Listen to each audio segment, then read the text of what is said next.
Good afternoon students.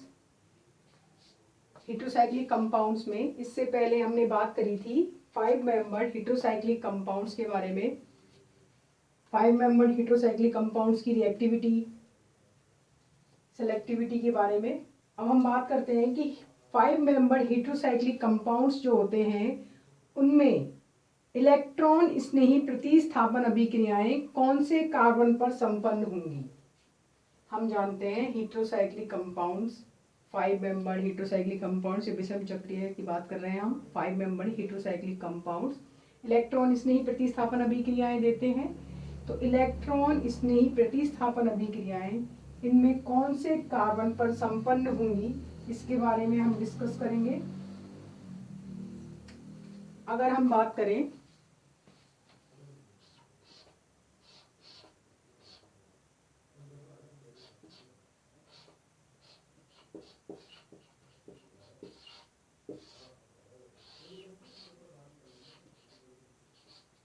यह है carbon number 1, carbon number 2, 3, 4 और ये 5। ये है हीट्रो एटम जिसको हम नंबर 1 देते हैं। हीट्रो एटम को नंबर 1, C2, C3, C4 और C5। अब हम बात कर रहे हैं इनमें इलेक्ट्रॉन स्नेही प्रतिस्थापन अभिक्रियाएं कौन से कार्बन पर संपन्न होंगी।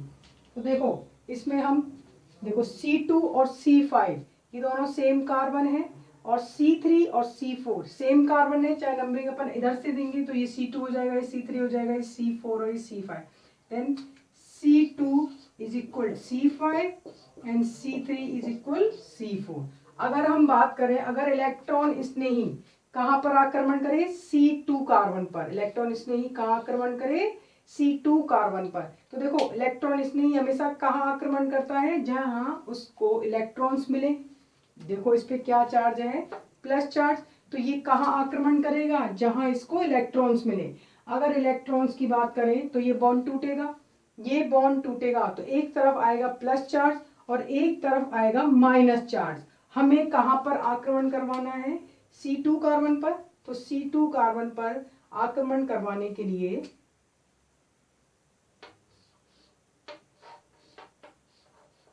हम नेगेटिव चार्ज किस पे लाएंगे, C2 कार्बन पर।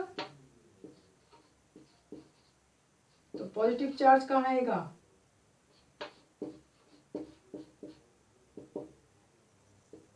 पॉजिटिव चार्ज कहाँ आएगा, C3 कार्बन पर। अब हम इसकी बनाएंगे अनुनादी संरचनाएं। अब हम इसकी क्या बनाएंगे, अनुनादी संरचनाएं।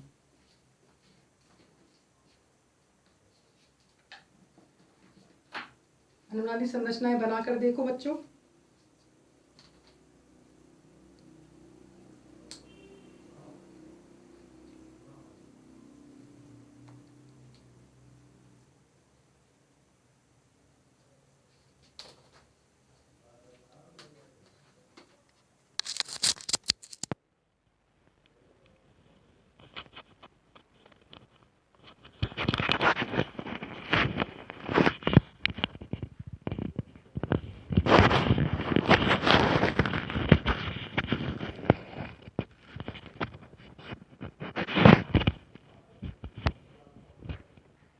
बनाइए इसकी अनुनादी संरचनाएं। अनुनादी संरचनाओं के लिए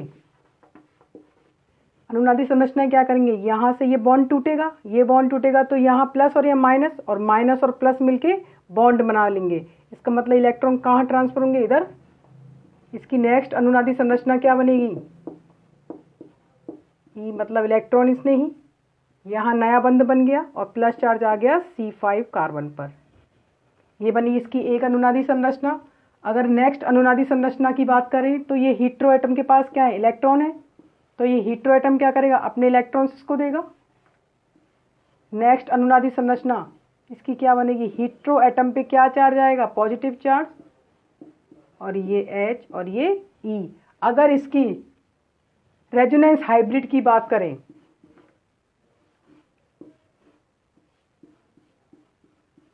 तो इसमें देखो पॉजिटिव चार्ज का रिंग में घूम रहा है। तो इसको अपन कैसे बना सकते हैं, ये पॉजिटिव चार्ज, ये H और ये E। ये तो हमने बात करी है जब कि इलेक्ट्रॉन स्नेही का आक्रमण कहाँ हो रहा है, C2 कार्बन पर। अगर इलेक्ट्रॉन स्नेही का आक्रमण हो C5 पर, सॉरी C3 पर, C2 C5 तो बराबर है। अगर C3 पर आक्रमण हो किसका, इलेक्ट्रॉन स्नेही का, इलेक्ट्रॉन स्नेही कहाँ आक्रमण करेगा, जहां उसको इलेक्ट्रॉन्स मिले। तो पॉजिटिव चार्ज और नेगेटिव चार्ज किधर आएगा, पॉजिटिव चार्ज आएगा C2 कार्बन पर और C5 पे नेगेटिव आएगा, उस पर आक्रमण कौन करेगा, इलेक्ट्रॉन स्नेही। अब हमें इसकी अनुनादी संरचनाएं बनानी है। इसकी अनुनादी संरचनाएं बना के देखें। सेम वही देखो, इसमें क्या होगा, यहाँ से इलेक्ट्रॉन कहाँ ट्रांसफर होंगे, इधर। तो हीट्रो एटम पे क्या चार्ज आएगा, पॉजिटिव चार्ज। हीट्रो एटम पे क्या चार्ज आएगा, पॉजिटिव चार्ज। ये आ गया हीट्रो एटम पर पॉजिटिव चार्ज, ये H और ये E। नेक्स्ट अनुनादी संरचना में क्या होगा, ये बॉन्ड यहाँ से यहाँ ट्रांसफर हो जाएगा। तो सेम, अब अगर इसकी रेजोनेंस हाइब्रिड की अगर बात करें, देखो नेक्स्ट में क्या होगा, ये यहाँ ट्रांसफर होगा। नेक्स्ट अनुनादी संरचना इसकी क्या बनी, पॉजिटिव चार्ज ये H और E। रेजोनेंस हाइब्रिड की अगर बात करें, तुम देखो इस संरचना को देखो, ये संरचना और ये संरचना, इसके बाद हमें क्या बनानी है, इसका रेजोनेंस हाइब्रिड। तो पॉजिटिव संरचना को देखने के बाद पे हमने पता चल रहा है इसमें पॉजिटिव चार्ज किधर घूम रहा है, केवल इधर की तरफ। और इसके अलावा कोई और अनुनादी संरचना बन सकती है, नहीं बन सकती।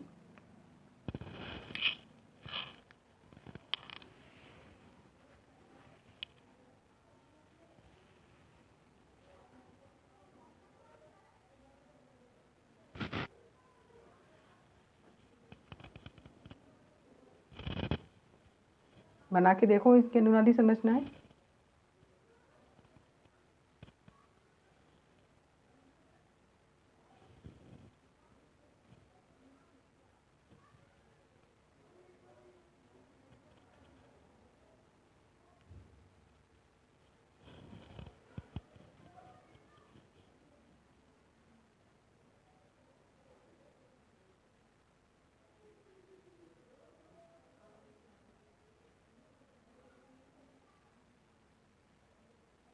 अब हम इन अनुनादी संरचनाओं को देख के पता कर सकते हैं कि जो स्थायी अनुनादी संरचनाएं हैं वो कौन से कार्बन की हैं, C2 कार्बन की। स्थायी अनुनादी संरचनाएं कौन सी हैं, C2 कार्बन की। इसीलिए 5 मेंबर्ड हेटेरोसाइक्लिक कंपाउंड्स में हमेशा इलेक्ट्रॉन स्नेही प्रतिस्थापन अभिक्रियाएं कौन से कार्बन पर संपन्न होती हैं, C2 या C5। सेम है C2 या C5 कार्बन पर, क्योंकि इनसे बना मध्यवर्ती या कार्ब कटायन, इनसे बना मध्यवर्ती या कार्ब कटायन इलेक्ट्रॉन स्नेही के आक्रमण के फलस्वरूप क्या होता है, बनने वाला मध्यवर्ती कार्ब कटायन क्या होता है, अधिक स्थायी होता है। किसके बजाय, C5 और C2 वाला जो कार्बन से बनने वाला मध्यवर्ती कार्ब कटायन है वो C3 तथा C4 से क्या होता है, ज़्यादा स्थायी होता है। इसीलिए इलेक्ट्रॉन स्नेही प्रतिस्थापन अभिक्रियाएं कौन से कार्बन पर संपन्न होती हैं, C2 या C5 पर। अब हम नेक्स्ट पढ़ेंगे पायरोल। अब हम अभिक्रियाएं पढ़ेंगे किसकी, पिरोल की या पायरोल की। ध्यान रखना 5 मेंबर हेटेरोसाइक्लिक कंपाउंड्स में ये की पॉइंट है इसका। 5 मेंबर हेटेरोसाइक्लिक कंपाउंड्स में इलेक्ट्रॉन स्नेही, देखो हमने की पॉइंट्स की बात करी 5 मेंबर के।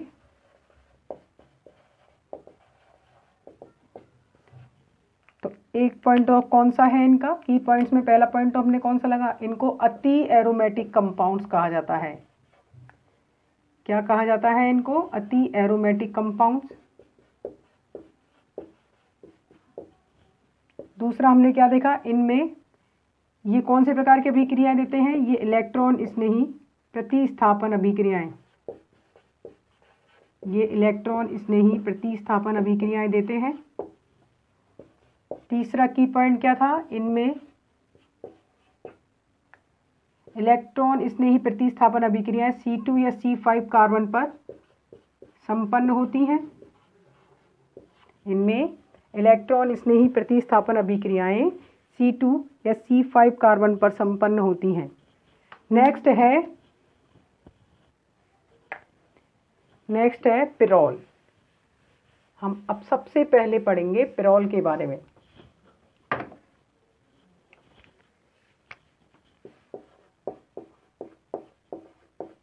पिरोल के बारे में, पिरोल की संरचना हम पहले बता चुके हैं। X के स्थान पे क्या हो, NH, तो इसको क्या बोला जाता है, पिरोल या पायरोल। ठीक है, इसमें नंबरिंग हम दे सकते हैं।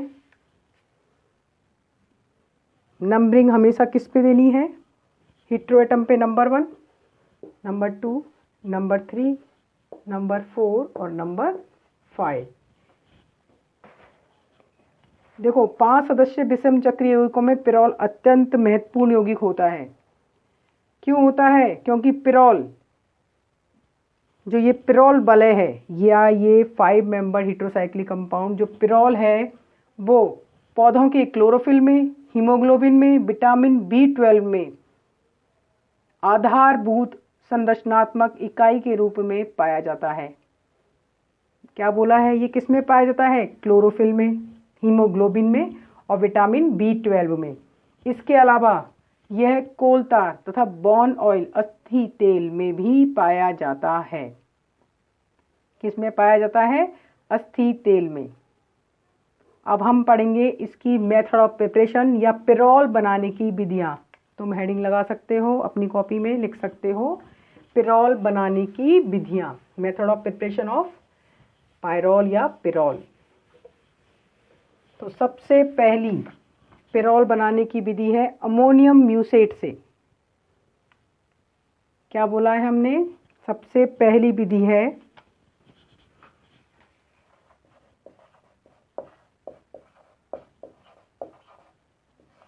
अमोनियम म्यूसेट से। देखो म्यूसेट किससे बना है, म्यूसिक अम्ल से, और उसमें क्या है, अमोनियम आयन। अमोनियम आयन मतलब NH4+। इसको हम प्रयोगशाला विधि भी कहते हैं। जब पिरोल किससे बनता है, अमोनियम म्यूसेट तथा ग्लिसरॉल को 200 डिग्री सेंटीग्रेड तापमान पर गर्म करने पर हमें पिरोल प्राप्त होता है। सबसे पहले हम बात करें अमोनियम म्यूसेट कि अमोनियम म्यूसेट क्या होता है, HOH H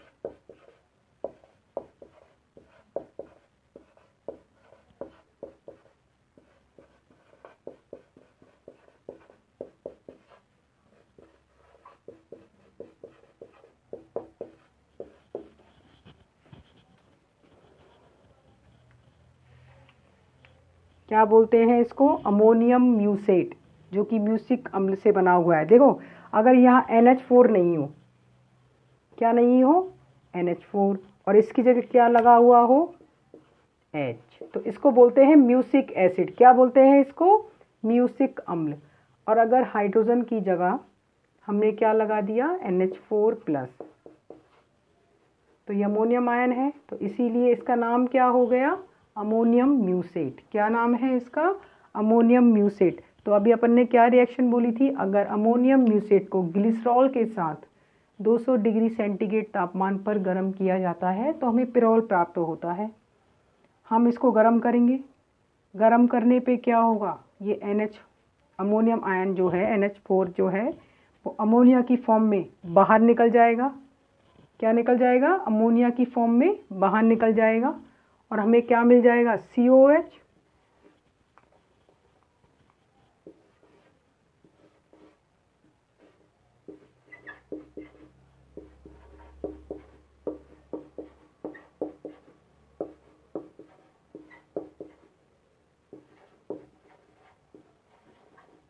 ग्लिसरॉल के साथ 200 डिग्री सेंटीग्रेड तापमान पे गर्म करने पर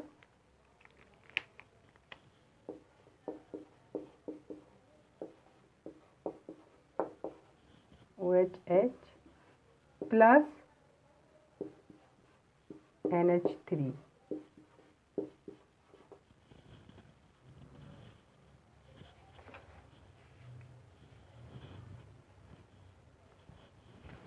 इसके बाद कुछ नहीं, हमें गर्म करना है। इसको ऐसे लिखो, OH इधर बनाओ, COH उधर लिखो, COOH। यहाँ क्या अपन OH लिखेंगे, जैसे वाटर निकाल देंगे, ये H, ये H, ये प्लस। अब हमें इसको क्या करना है, गरम करना है। गरम करने से क्या होगा, यहाँ से H2O निकल जाएगा, ये भी यहाँ से H2O और ये भी यहाँ से H2O। देखो कितने मॉलिक्यूल्स ऑफ H2O निकले हैं, एक यहाँ से, एक यहाँ से, एक यहाँ से और एक यहाँ से। 4 mole of H2O is released. और क्या मिल गया, देखो अगर यहाँ से H गया है, यहाँ से OH गया है, तो अपने इलेक्ट्रॉन्स को दे के गया है। ऐसे ही सेम यहाँ पर, तो डबल बॉन्ड आ गए। और यहाँ पे कौन जुड़ गया, ये यहाँ पे कौन जुड़ गया, ये NH।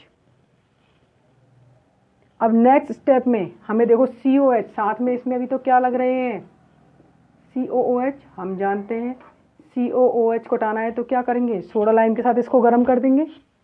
सोडा लाइम के साथ गर्म करने पर COH बाहर निकल जाएगा in the form of CO2 और हमें क्या मिल जाएगा, हमें क्या मिल जाएगा, पिरोल।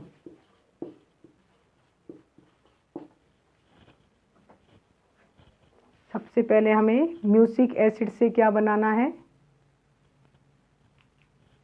अमोनियम म्यूसेट। अमोनियम म्यूसेट को ग्लिसरॉल के साथ गर्म किया जाएगा। ग्लिसरॉल के साथ 200 डिग्री सेंटीग्रेड तापमान पर गर्म करने पर अमोनियम आयन बाहर निकल जाएंगे। फिर उसकी अभिक्रिया अमोनिया के साथ कराने पर हमें 4 मोल ऑफ H2O बाहर निकालना है। बहुत इजी है, HOH, HOH, HOH और HOH ये बाहर निकल जाएंगे और हमें क्या मिलेगा, सब्स्टिट्यूटेड पिरोल, प्रतिस्थापित पिरोल, क्योंकि इसमें 2 COH ग्रुप लगे हुए हैं। नेक्स्ट हम क्या करेंगे, हम जानते हैं कि COH को हटाने के लिए हमें इसको किससे गर्म करना पड़ेगा, सोडा लाइम के साथ। सोडा लाइम के साथ गर्म करने पर हमें क्या प्राप्त हो जाएगा, पिरोल। इसका नाम तुम लिख सकते हो, इसको बोलते हैं म्यूसिक अम्ल। क्या है ये, म्यूसिक अम्ल। नेक्स्ट अभिक्रिया है 1,4 डाई कीटोन से, जिसको कहते हैं पाल-नॉर संश्लेषण। इसको बोलते हैं म्यूसिक अम्ल। नेक्स्ट अभिक्रिया हम बोल रहे हैं दूसरी, पाल-नॉर संश्लेषण या 1,4 डाई कीटोन से अभिक्रिया, या 1,4 डाई कीटोन से अभिक्रिया। तो 1,4 डाई कीटोन क्या होंगे, ऑब्वियसली फर्स्ट और फोर्थ पोजीशन पे क्या लगे हो, कीटोनिक ग्रुप, उसको हम क्या बोलेंगे, 1,4 डाई कीटोन। यह पिरोल बनाने की सबसे सामान्य विधि है। इसमें 1,4 डाई कीटोन का अमोनिया के साथ चक्रीय संघनन कराया जाता है। क्या बोल रहे हैं इसमें हम, इनकी अभिक्रिया 1,4 डाई कीटोन की अभिक्रिया हमें किससे करानी है, अमोनिया से। देखो अगर पिरोल बनाना है तो पिरोल बनाने के लिए हमें अमोनिया काम में लिए, हम बार बार अमोनिया काम में ले रहे हैं। क्यों ले रहे हैं, क्योंकि हम जानते हैं पिरोल में कौन सा समूह है, NH समूह, और NH समूह हमें कहाँ से मिलेगा, अमोनिया से। अभी हमने कौन सी अभिक्रिया बोली है, पाल-नॉर संश्लेषण या 1,4 डाई कीटोन के साथ अभिक्रिया। तो 1,4 डाई कीटोन क्या होंगे, CH2, CH2, CO। 1,4 die ketone बनाने हैं।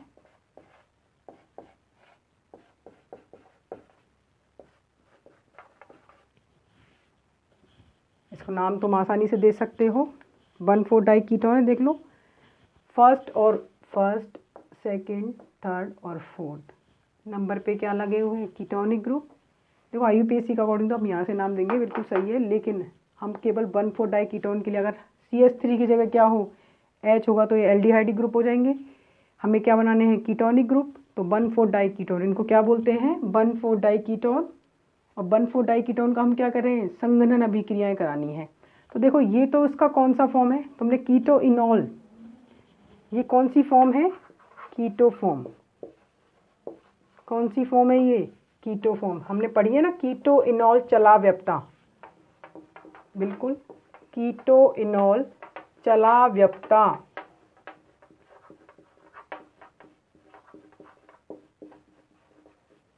क्या होती है कीटो इनॉल चलाव्यपता? जिसमें एक तो हो कीटोनिक ग्रुप और दूसरा क्या हो? इनॉल समूह। एक तो हो कीटोनिक और दूसरा हो इनॉल। हमने क्या किया है? देखो सिंपल है। ये ऑक्सीजन, ऑक्सीजन के डबल बॉन्ड के इलेक्ट्रॉन्स,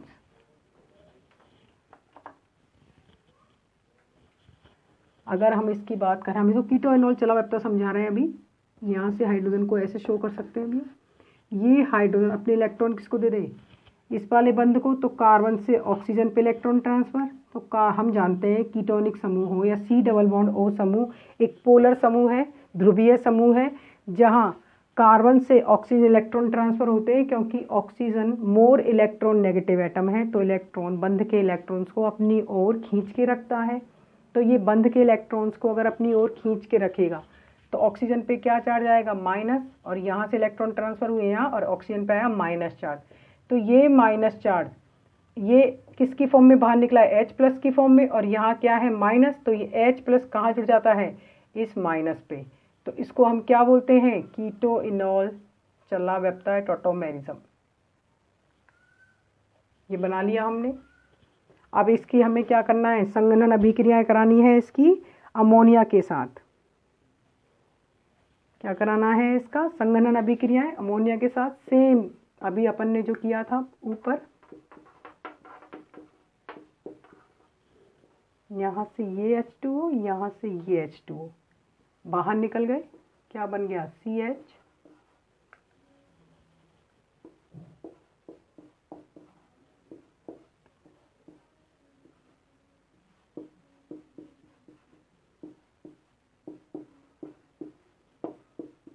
हमें क्या मिल जाता है? सब्स्टिट्यूटेड या प्रतिस्थापित पिरोल। इसका नाम क्या होगा? अगर नंबरिंग की बात करें 2,5 डाईमिथाइल पिरोल। क्या नाम है इसका? 2,5 डाईमेथिल पिरोल।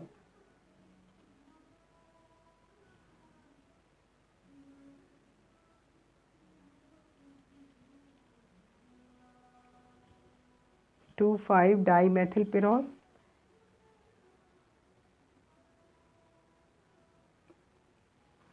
बात करें इसकी मैकेनिज्म की, हम बात कर रहे हैं इसकी, यहाँ हाइड्रोजन लगा लेना।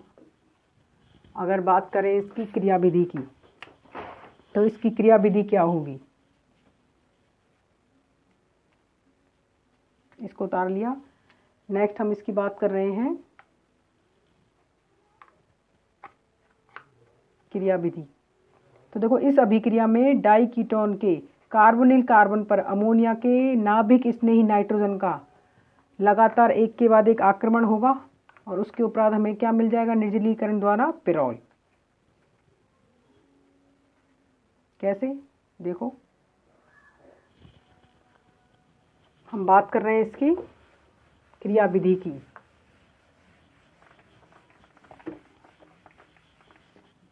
क्रियाविधि मैकेनिज्म।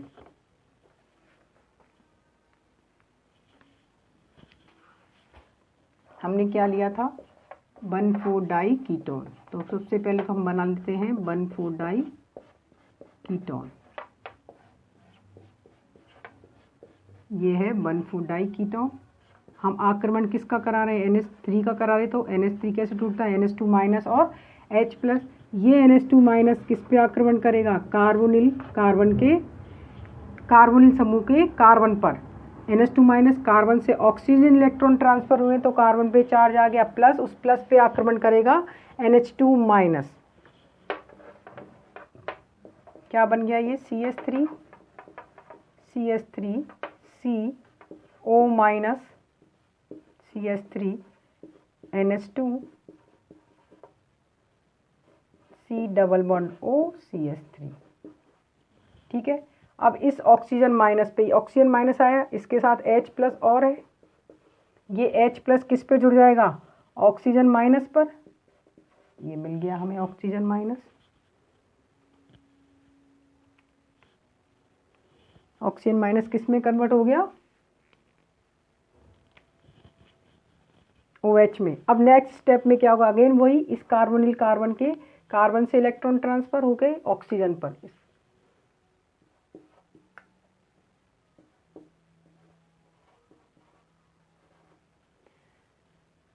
इस नाइट्रोजन के पास क्या है, लोन पेयर, या अगेन लोन पेयर किस पे आक्रमण करेंगे, कार्बोनिल कार्बन के पॉजिटिव पर। नेक्स्ट स्टेप में क्या होगा, CH3 CH2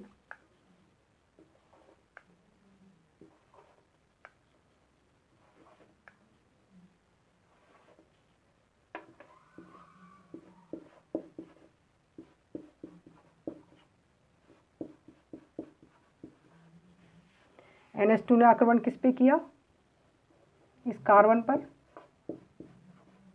NH2 plus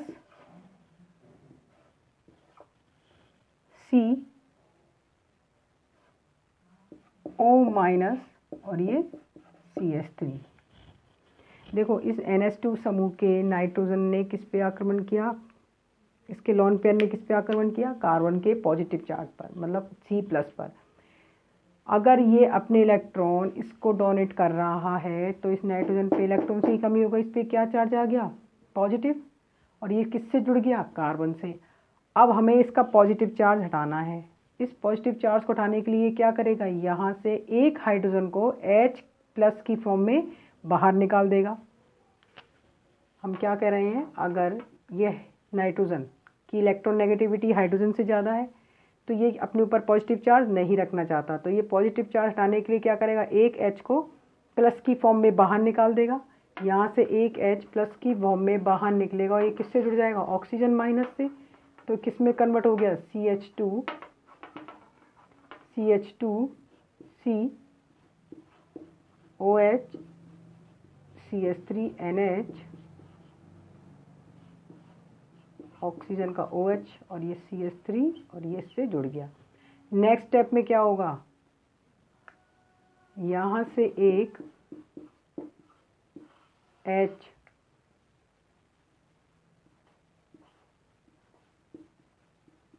plus की फॉर्म और OH माइनस की फॉर्म में, तो वाटर की फॉर्म में बाहर निकल जाएंगे 2 मोल ऑफ H2O गर्म करने पे, और हमें क्या मिल जाएगा, सब्स्टिट्यूटेड पिरोल।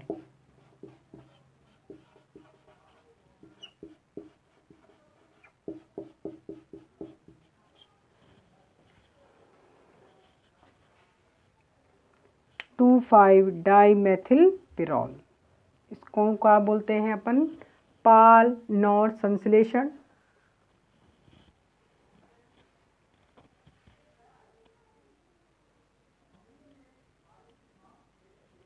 इसको बोलते हैं अपन पाल नॉर संश्लेषण।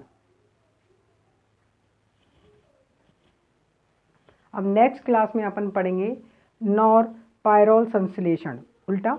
अभी तो हमने क्या पढ़ा था, पाल नॉर संश्लेषण। देखो पाल नॉर ये सब साइंटिस्ट के नाम है जिन्होंने इन अभिक्रियाओं की खोज की है। तो हमने अभी कौन सी अभिक्रिया पढ़ी है, पाल नॉर संश्लेषण, very important examination point of view से।